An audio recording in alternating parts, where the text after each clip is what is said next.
All right, welcome to Soap Recovery number 5, I think. I'll check. Well, it's been a big weekend. I'm transitioning from, like I said before, from a really large house to half the size because everybody's grown up and moved away, and it's that time. It's that empty nest syndrome.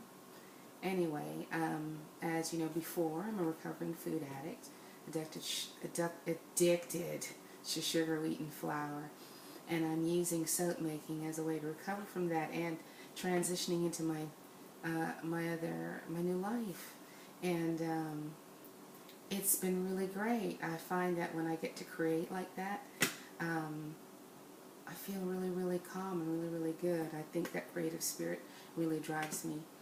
Anyway, I thought that I find it ironic that I really wanted to soap during these past 2 weeks that have been so difficult because all the painters came. It's no longer peach, it's beige, because beige sells.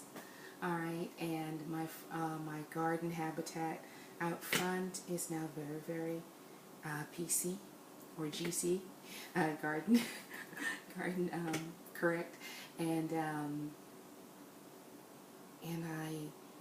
so grateful to have spent 15 years in this house.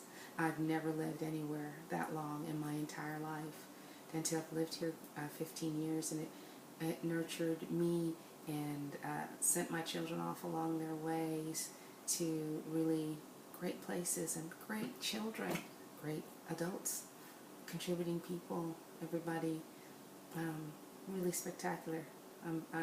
It's my parent ticket. It's been punched, and I'm proud of that.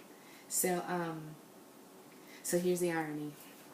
During this whole time when this all was happening, I wanted to soap like crazy because a new passion, anything to do, not to do this. All the packing and the moving and dealing with workmen and negotiating money and all the things that you have to do when you're in charge of yourself and your future, and trying to take care of myself and not eat 18 containers of ice cream or chocolate cake or whatever to get through this. So trying to learn how to be good about myself, care for myself, and handle all the multitude of details that it takes to transition from one part of your life to the next part of your life. Alright, that's just one page because I've built a big life, and it takes a lot to move it. There should be bloodshed because it took blood, sweat, and tears to make this life. So, back to the irony. When I ordered my big soaping kit with all the stuff I wanted in it, because I wanted to soap immediately, one of the things I didn't notice when Nurture Soap, they said that my molds would take, I think, 4 weeks, and my cutter 6 weeks. So I was all in.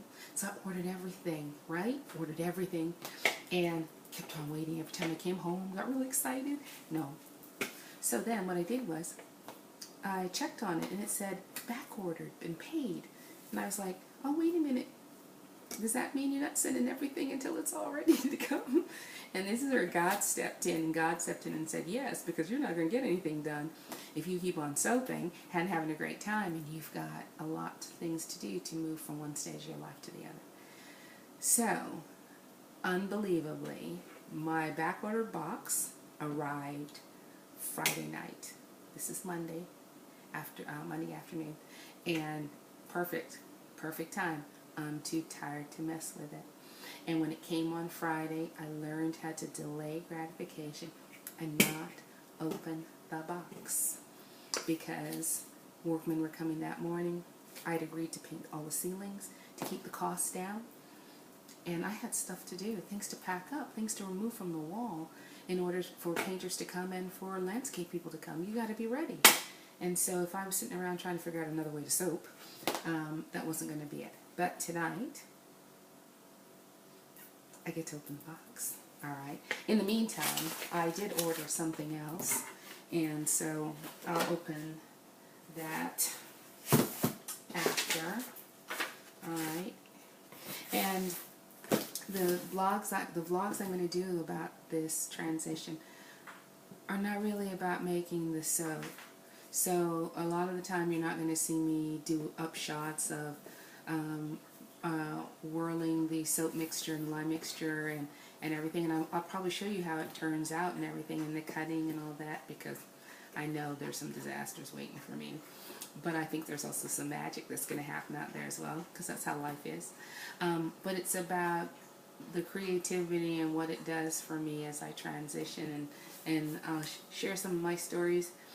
Plus, I'm sure I'm going to have some friends come over and want a soap too, because I've had quite a bit of interest. So first things first, let's open that giant box that I've been dying to open. Okay. Oh, I've been kidding around. I got a big box of stuff. Alrighty. Alright, let me see if I can move the camera closer so you can see the kind of stuff I'm going to pull out of here. Yeah, I think that'll do. Alrighty, maybe I can do it like that. Alright, okay, here we go. Alright, this is from the Nurse's Soap Company. I really like them, and they're a good segue into soaping. Uh-oh, I got the battery warning. Gotta hurry up. Alrighty. Oh, nicely packed. And I'll tell you what I ordered. I ordered titanium oxide, a lot of that. Island Getaway Fragrance Oil. It was a sample. I wanted to smell it. 7.5 pound basic molds, because the lady who gave me her recipe, Kathy at Royalty Soaps, everything was based on a 7.5 pound mold, and I thought, I don't need more than that, because I'm not selling my soap, I'm just loving it and giving it away. Caramel coffee fragrance oil, that sounded interesting to me. Brown oxide, 1 ounce. I needed those for the footballs I made, but I already made those already. Oh, and I made that blueberry soap already. Smells delicious. We'll be done curing on the 9th of March, just in time for a friend who's going to come over, and we're going to do something else. Juicy apricot fragrance oil, because I love the smell of apricot. Mocha brown, it's a sample, and single coat soap cutter, color metallic purple. Yes. Alright, so first things first, my soap molds. Alright, I'll tell you what, let me shift everything over here, and then I'll take them out one at a time. There we go. Alrighty. And let me take the camera down a little bit so that you can see what I'm taking out. Alright. Okay. I'm going to hurry because I know I'm almost out of battery. Okay, let's see. I'll be careful. Try not to slice my hand off. I ordered the 7.5 pound molds, which are quite big, and they come with the plastic silicone liner. Awesome. And I'm going to mark it off like I've seen all the soaping experts do before I use it, so that my soap will be even. Ooh, here it is.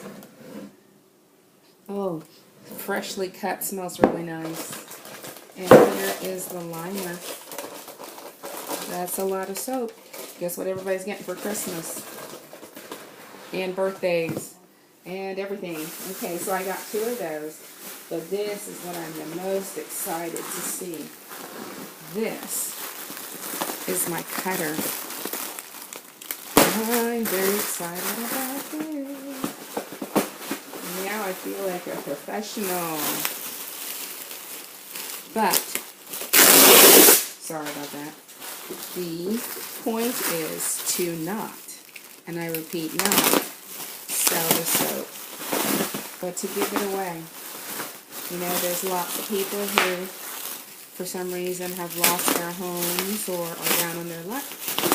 And usually they don't get special stuff. They get what we giveaway last, but I think my church is very,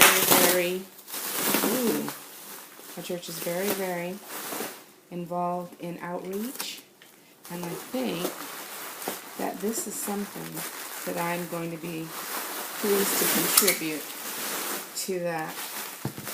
We support a lot of homelessness.